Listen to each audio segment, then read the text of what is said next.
Innal hamdalillah nahmaduhu wa nasta'inuhu wa nastaghfiruh wa na'udzu billahi min shururi anfusina wa min sayyiati a'malina. May yahdihillahu fala mudilla lahu wa may yudlil fala hadiya lahu. Asyhadu an la ilaha illallah wahdahu la syarika lahu wa asyhadu anna Muhammadan abduhu wa rasuluh.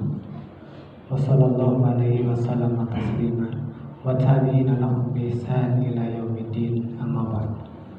Faqala Allah ta'ala fil Qur'anil Karim, a'udzu billahi minasyaitonir rajim. Wa tilka hujjatuna atainaha Ibrahim ala qaumi narfa'u darajati man nasha inna rabbaka hakimun alim. Wa qala Rasulullah sallallahu alaihi wasallam, ma yusibul muslim min nasabin wala wasabin wala hammin wala huznin wala azan wala ghamman hatta syauka yushaquha illa kafarallahu bihi min khataya. Jamaah rahimakumullah, insyaallah pada Jumat kali ini saya hendak mengingatkan kembali salah satu ayat di dalam Al-Quran, khususnya yang dibacakan di mukadimah, tepatnya di dalam surat Al-An'am surat ke-6 ayat 83. Allah Subhanahu wa taala memberitahukan kepada kita, wa tilka hujjatuna Ibrahim ala qaumi, dan itulah hujah-hujah, alasan-alasan yang kami berikan kepada Ibrahim, dalil-dalil bukti yang kami berikan kepada Ibrahim untuk menghadapi kaumnya. Narfa'u darajatin man nasya, kami angkat beberapa derajat orang yang kami kehendaki, dan Ibrahim adalah salah satunya. Inna rabbaka hakimun alim, sesungguhnya Tuhanmu wahai Ibrahim hakimun, maha hakim, maha bijaksana, alimun, maha alim, maha tahu. Jamaah sekalian, sengaja saya ambil ayat ini karena ada yang begitu menarik ya, khususnya nanti agar kita tidak bersuudzon kepada Allah, tapi senantiasa terus berhusnuzon kepadanya, karena Allah maha bijaksana dan maha alim, maha tahu. Untuk lebih mengetahuinya, di antara para ulama ada yang mengatakan ada yang unik dalam ayat yang tadi yang saya bacakan, inna rabbaka hakimun alim. Allah memberitahukan ketika Allah telah menerangkan ujian-ujian yang diberikan kepada Ibrahim, bahwa Allah yang memberikan ujian kepada Ibrahim itu hakimun, maha hakim, maha tahu tentang hukum, maha tahu tentang hikmah, alimun, maha berilmu, maha tahu, tidak ada yang tersembunyi padanya. Dua nama Allah ini, di antara ulama mengatakan ini cukup menjadi bukti, menjadi dalil bahwa Allah satu-satunya yang harus kita ibadahi, yang harus kita taati. Karena Allah mengatakan alimun, maha tahu, maha berilmu. Karena siapa yang lebih tahu dibandingkan Allah itu siapa? Tidak ada. Karena Allah menggunakan isim mubalaghah, menunjukkan kemaha berilmuan, kemahatauan. Saking mahanya tidak ada yang tersembunyi padanya, maka layak bagi kita untuk mengikutinya. Hakimun, yang maha tahu tentang hukum, yang maha tahu tentang hikmah, yang ketika menetapkan sebuah aturan, sebuah hukum bagi kita, bagi umatnya, itu pasti ada hikmahnya. Oleh karena itu Dengan isi mubalaghah ini Allah hendak menerangkan bahwa satu-satunya yang berhak untuk diikuti hanya Allah Subhanahu wa taala.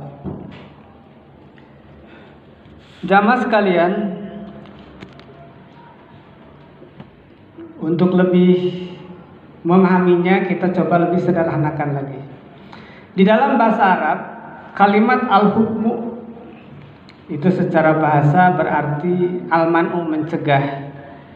Jadi ada aturan, ada hukum itu agar orang tidak berbuat zalim, tidak semena-mena, tidak sewenang-wenang karena berkuasa, karena memiliki harta. Karena meskipun bisa jadi hukum yang dibuat oleh manusia itu kemudian dilanggarnya. Kemudian ada kalimat hikmah. Hikmah ini wajan fi'lah dari kalimat al-hukmu.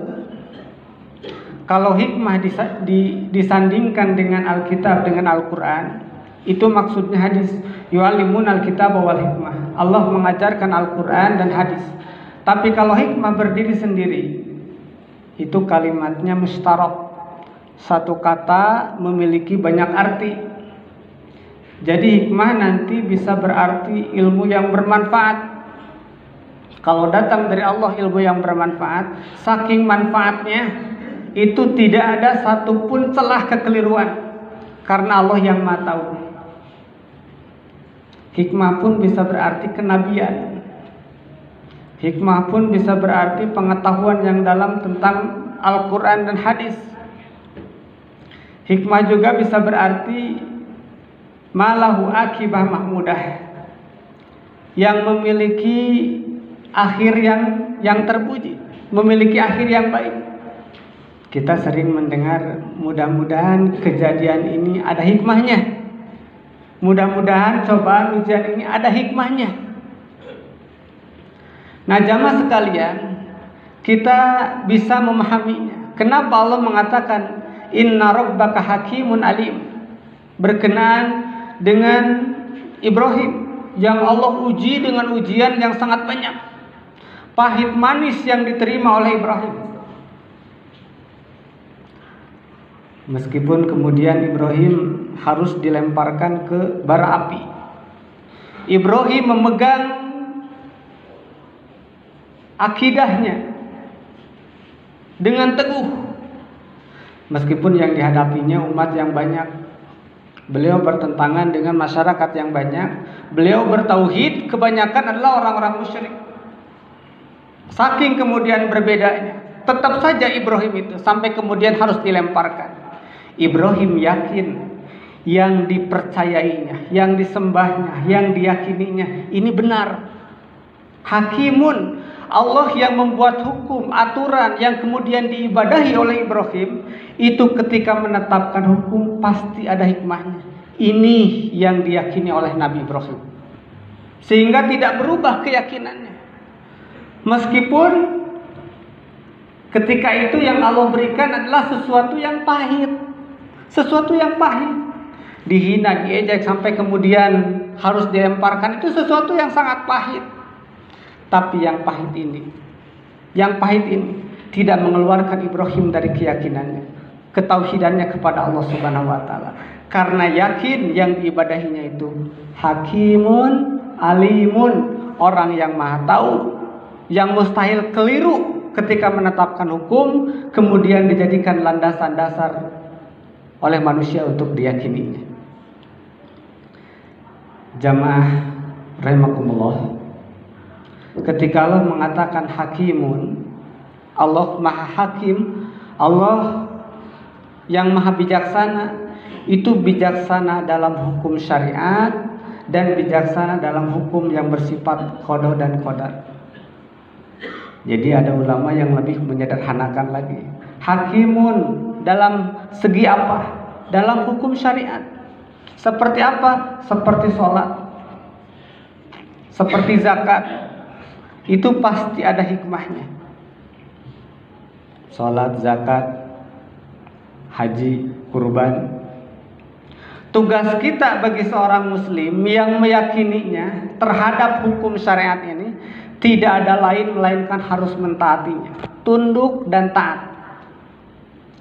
Oleh karena itu di dalam Al-Quran dikatakan, wa ma kana lil mu'minin wala mu'minatin idza qadallahu wa rasuluhu ayyakuna lahumul khiyarah. Tidak layak bagi seorang muslim, baik laki-laki dan perempuan, ketika Allah menetapkan sebuah hukum untuk dipilih-pilih. Saya mau sholat atau enggak ya? Harus keluarkan zakat atau enggak ya? Harus sedekah atau enggak ya? Nanti berkurang dong hartanya. Kalau Allah menetapkan sebuah hukum bagi seorang muslim, tidak ada pilihan sholat. Tidak perlu kemudian mengkomentarinya. Kenapa sholat subuh 2 rakaat? Padahal waktu misalkan masih luang. Saya tambah 3 rakaat, 4 rakaat. Dalam hukum syariat ini, bagi seorang muslim tunduk saja. Disuruh berkurban. Tidak kemudian komentar haji, disuruh haji, pergi haji dan sebagainya, tanpa perlu komentar. Karena yakin pasti ada hikmahnya. Yang kedua, Hakimun, Allah Maha Bijaksana, itu ketika Allah menetapkan hukum berupa takdir, ketetapan yang Allah buat sebelum penciptaan makhluk itu. Di sini ada yang mengatakan ada yang boleh kemudian dilawan dengan takdir lagi. Kita berikhtiar untuk melawan takdir ini. Yang kedua, kita pasrah 100%. Seperti yang pertama, Allah menakdirkan bagi makhluk kalau tidak makan lapar, kalau tidak minum haus. Maka Allah menyuruh untuk melawan takdir itu agar tidak lapar makan, agar tidak haus minum. Kalau kita sakit, itu takdir Allah. Maka Allah membolehkan melawan dengan takdir yang hak. Boleh kita berobat, tapi tidak boleh kepada yang haram. Kalau rumah kita kebakaran, itu sudah takdirnya. Allah sudah menakdirkan rumah itu kebakaran bagi orang yang memilikinya. Kemudian dia melawan takdirnya dengan memanggil pemadam kebakaran atau memadamkannya sendiri. Itu sesuatu yang dibolehkan. Kalau ada musuh menyerang, Allah menakdirkan musuh menyerang kita, maka Allah menyuruh kita untuk melawan takdir itu dengan membolehkan berzihad melawannya. Tapi ada takdir ketetapan Allah yang tidak bisa kita lawan. Kita harus pasrah. Ketika misalkan seorang ayah memandikan jenazah anaknya yang disayanginya, sudah ke dokter, sudah berobat kemana-mana,